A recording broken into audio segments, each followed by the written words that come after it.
Alright, so for today's video, we're going to be taking a look at these Klein screwdrivers. Now you're probably wondering to yourself, what makes these Klein screwdrivers special or different from the rest of them.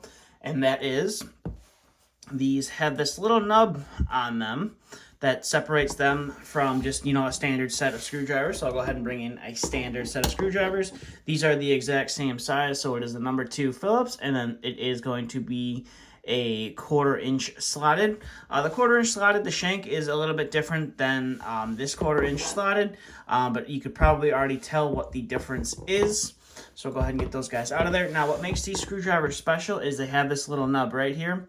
And what this little nub allows you to do is, when you're working with wire and you need to make a loop in it, whether it is with stranded wire or if it's with solid wire, you, instead of using, the hole in your wire strippers, maybe you're hooking up an outlet or whatever and you've already stripped off the insulation and you need to make a bend on it to hook it up to an outlet, switch, or whatever you're doing. This little nub right here is supposed to help you out with that. And Klein does offer them both in slotted and in number 2 Phillips. The model numbers are pretty much the exact same. So we'll go ahead and bring in just the standard one. So it's almost the exact same, with the 5.4 being a little bit different and the B on the bottom. And then the Phillips is going to be pretty much identical in the model number, but instead of having the 4, it's going to have the slotted. It'll have that B there, and then it'll have the little dot next to the plus sign right there. These, like I said, are for helping you make a bend with wire. Not much to it. These are made in the States, and again, they do have that nice lettering on the top of them. So if you had them sitting in a tool bag, you would be able to tell them apart from just, your standard screwdrivers. I don't know if they sell these as a set or if you have to buy them individually. I personally bought mine individually. I'm not sure if Klein sells these as a set. I will have to look into that, and if I do find them as a set, I will link it down below. But I did purchase these separately. So we'll go ahead and get some of the functionality on these screwdrivers. So the main part is you're going to need it for wire, so I'll go ahead and get some of this wire stripped. Now this is a 14 gauge solid wire and this is a 12 gauge stranded wire, and the goal is to make a loop and hook it up to the to either side or one side of this outlet. So we'll go ahead and start with the solid wire and go ahead and get that guy stripped away first. So we'll go ahead and pull that off, strip a decent amount off of there. Now, a normal pair of wire strippers, you typically do have a loophole on both sides that you can make a loop with it, but let's say you don't want to do that. So you can just take the screwdriver, and all you have to do is put the wire into there, and you can make your bend. Now, you want to be careful not to make it too tight because you want to be able to get it on that loop. And as you can see right there, it makes a perfect bend. And then when you are done, you can go ahead and tighten that guy down. I probably could have made it a little bit tighter, so I could have snuck that wire in just a little bit. But I think I did a fairly decent job right there. And just tighten it down. So we got that one side done with the solid wire. So we'll go ahead and take that off, and we'll see if we can get these same results with the stranded wire. Now, what I've learned with the stranded wire is it's a little bit different to make a loop than, solid wire. Solid wire is pretty easy. You don't have to worry about all the individual strands and everything. Whereas the stranded wire, you're going to have to worry about the strands, and when you do go to bend them, it can sometimes mess up the strands and get a little funky.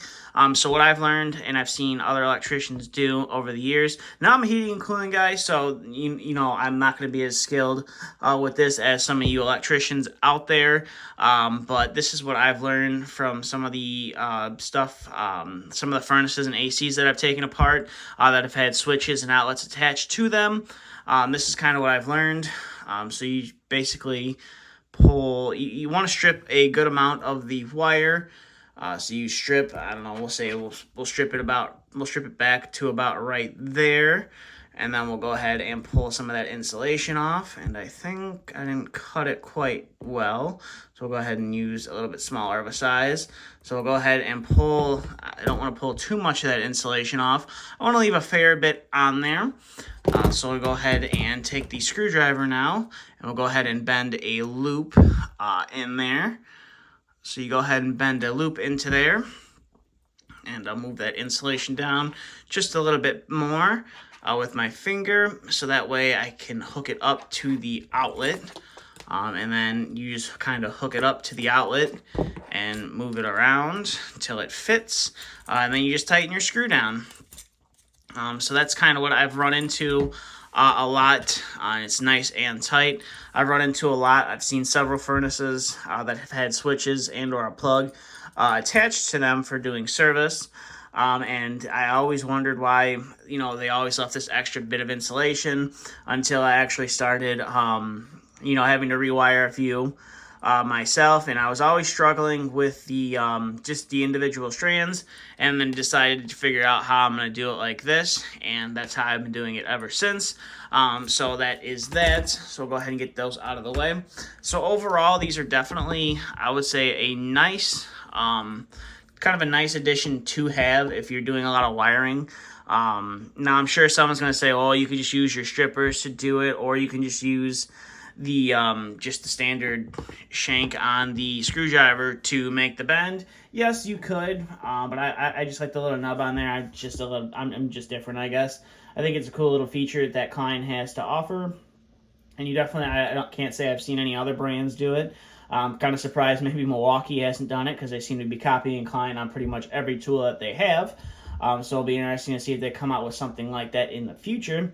But for now, we have this awesome set from Klein.